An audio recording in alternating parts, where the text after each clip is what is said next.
Hello everybody. Today we're going to be making black bean quinoa burgers, and I am going to let you a little bit into my heart and tell you the story of a love that I found abroad. Let's get started. Alright, so you're going to need some black beans, some cloves of garlic, you're going to need some quinoa, some minced onions, you could use actual minced onions if you really want to, some cumin, a bell pepper of any color, you're going to have to mince it, an egg, some salt, some oil, some breadcrumbs, and some good old H2O.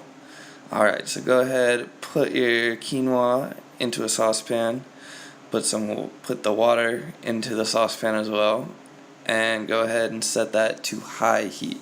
You're going to want to wait for it to boil, and poof, it's boiling. It doesn't really happen that fast. But once it starts boiling, go ahead and turn the heat down to the lowest, to like the simmering heat, and then cover it. And now you're going to set your timer for 15 minutes. And then during that time, you can do everything else. So it works out. Yeah. So I put my beans in a strainer and then wash off all that kind of like liquid that comes in the can because I don't like that. And then now you mush it with a fork. Mush, mush, mush, mush, mush, mush, mush. Smash it around. You kind of want it to be like a mashed potato with peel consistency, I guess.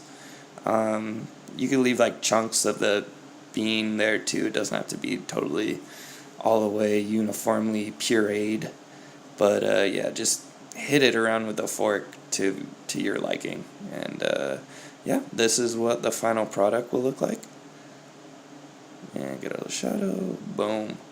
Appetizing. Go ahead, add your minced bell peppers, your minced garlic. Yum. You could do the garlic to taste. I like a lot. My girlfriend doesn't, but it's okay. Go ahead, add your breadcrumbs. Add some of that minced onion. Another thing of minced onion. And boom! Oh my gosh, the quinoa's ready. So go ahead, open up that bad boy, and look at that. Look at that nice, fluffy, cloud-like quinoa. Alright, now go ahead, pour your salt in. Put some of that cumin in. A little bit more cumin, 1.5 teaspoons. And then I cracked the egg into a bowl just so I could show you the visual of putting the egg in the bowl because I can't crack it while I hold a camera. Throw your quinoa in there. Yum. Fluffy quinoa. Delicious. Complete protein. Alright, so this is my favorite part right here. You get to mash it all together with your hand. After you wash your hand, of course, because we're not animals here. Alright, so yeah, it's kind of like Play-Doh, but Play-Doh you can eat and your mom won't get mad at you. And you know what? This is literally my favorite part of making it because it's just, look at how fun that is. It feels like just, reminds me of my childhood. I don't know. Like people say don't play with your food, but you know, play with your food if it makes you happy. So that is the end product. It looks appetizing. Now go ahead, heat up some oil in a skillet. I put a lot of oil because I'm a fatty and I like the way it tastes.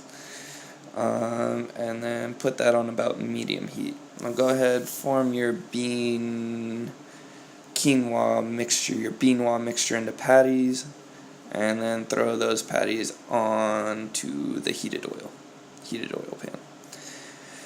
Now you're going to cook them on medium heat for about 3 minutes on each side. You'll see they come to a bit of a brownish color like this. And yeah, that's what they look like. So then where'd the third one go? I kind of mashed it up so you can use it as ground beef too, like substitute for ground beef. Tastes delicious. Anyways, so go ahead. I didn't have hamburger buns, but put it between some sort of bread. I like barbecue sauce a lot. That's not a whole lot of barbecue sauce that I put on a lot more usually. But yeah, go ahead and enjoy that. Bliss. Oh, I'm happy there. Best part of my day. Mwah. So, last January, I took a spontaneous trip to Costa Rica.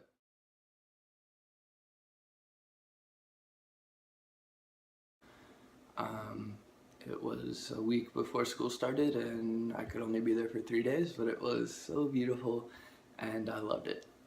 I ended up keeping a small journal while I was there, and I would like to share with you one of the passages from it.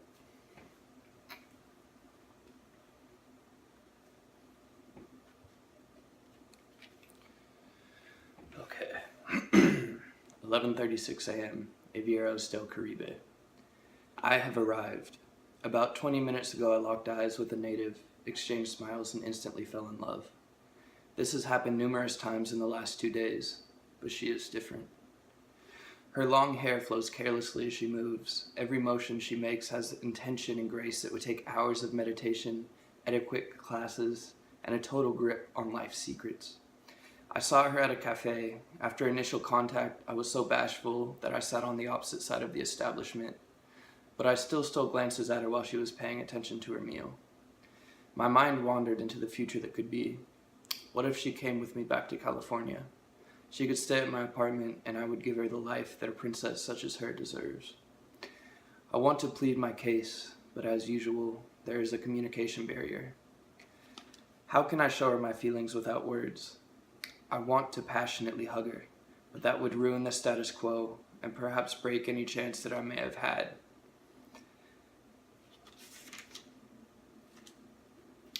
However much I have fallen into the unfathomable trenches of Cupid's foul game, I know that I am chasing the magic dragon of a love that will never work. Therefore, I have chosen to settle for the consolation of taking a picture with the woman whom I had fallen for so hopelessly. I will hold this picture deeply in the recesses of my soul, heart, and mind for the foreseeable future. But I have been blessed with the wisdom that the past must be the past.